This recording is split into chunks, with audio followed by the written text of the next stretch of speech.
Hello everyone, welcome back to our English for Academic and Professional Purposes class.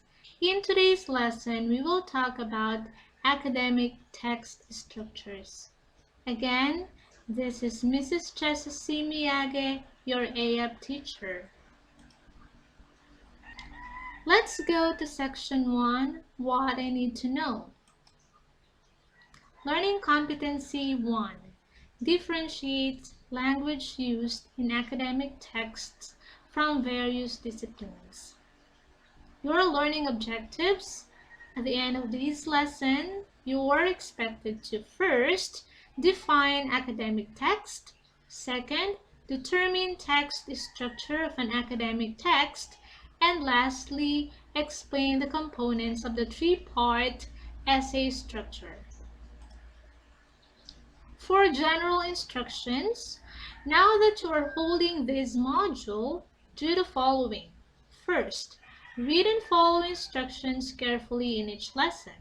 Second, take note and record points for clarification. Third, do the activities to fully understand each lesson. And fourth, answer all the given tests and exercises. Section 2, What I Know. Now, let's have this true or false activity. Directions. Write T if the statement is correct and F if it is wrong. Write your answer in your notebook. Or if you will look up in Google Classroom, you have this activity there and you may answer using the Google form. First is formality in academic writing requires precision to make a legitimate piece of writing. Second, writing is a form of communication that is shaped by the following factors: topic, role, and audience. Third, the use of personal pronouns such as I, you, and we is acceptable in academic writing. Fourth, how can these problems be solved is an example of a critical question. Fifth, because is an example of transitional device that expresses cause and effect. 6. An abstract is a summary of a novel. 7. The conclusion is the section that summarizes the main points of the essay. 8. A summary is a condensed form of a text, which is usually half of the original material. 9. To introduce a topic in an essay, the writer must be able to explain its details. And 10. A research paper contains background of the study, body, and recommendations.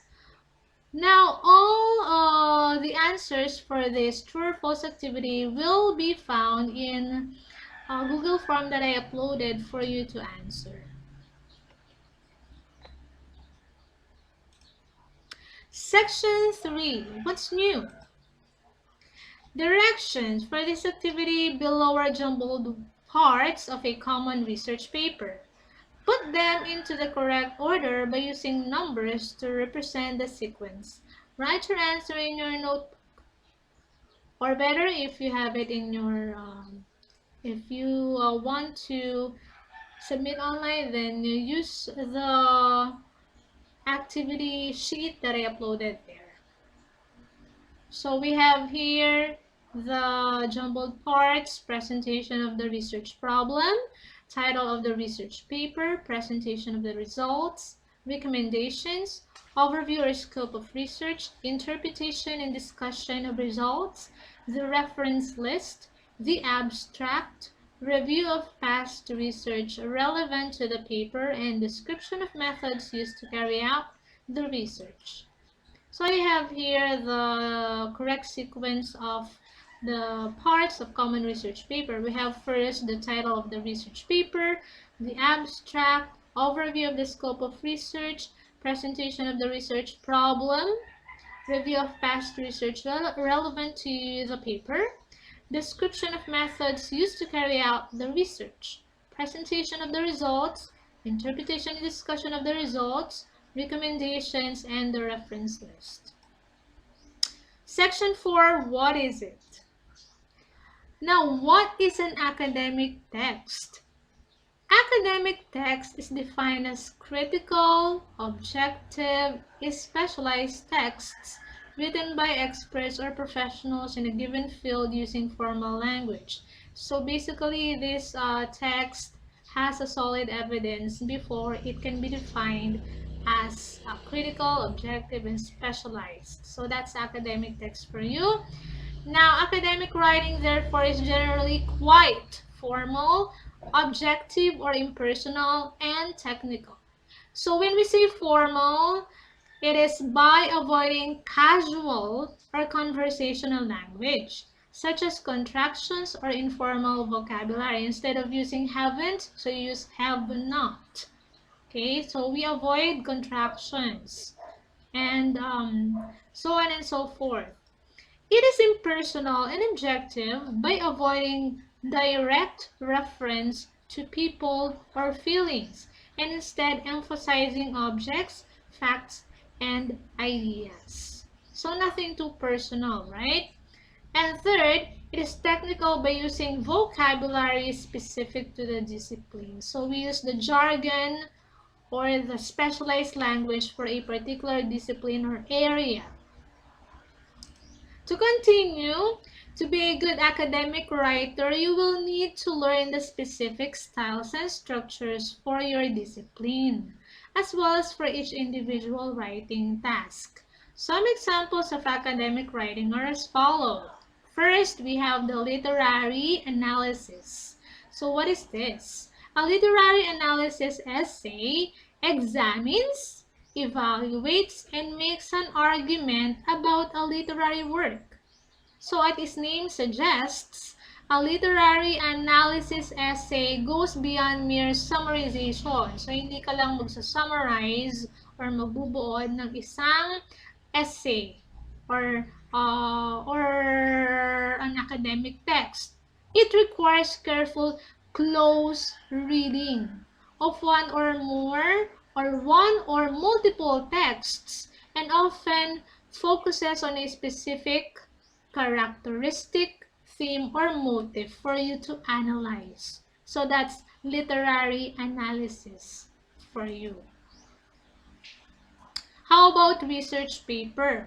A research paper uses outside information to support a thesis or make an argument. So that's why we gather other researches related to the topic that we have.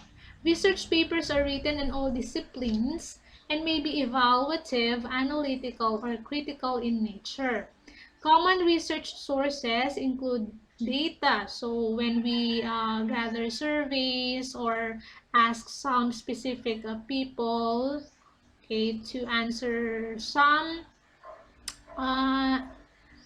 questions that is relevant or that are relevant to our research. So that's where we usually go to for sources. Primary sources, or for example, historical records, and secondary sources, peer-reviewed scholarly articles, in essence. So writing a research paper involves synthesizing these external information with your own ideas. Okay, so it's important that you understand the data, the information that you've gathered, and be able to synthesize those information to strengthen your own ideas. How about dissertation? So a dissertation or thesis is a document submitted at the conclusion of a PhD program or for a doctorate program, for example. The dissertation is a book-length summarization of the doctoral candidate's research.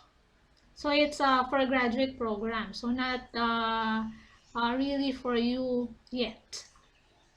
Academic papers, as we continue, may be done as a part of a class, in a program of study, or for publication in an academic journal or scholarly book of articles around a theme by different authors. Now we go to structure. So why is structure important in academic writing? Structure is an important feature of academic writing. A well-structured text enables the reader to follow the argument and navigate the text.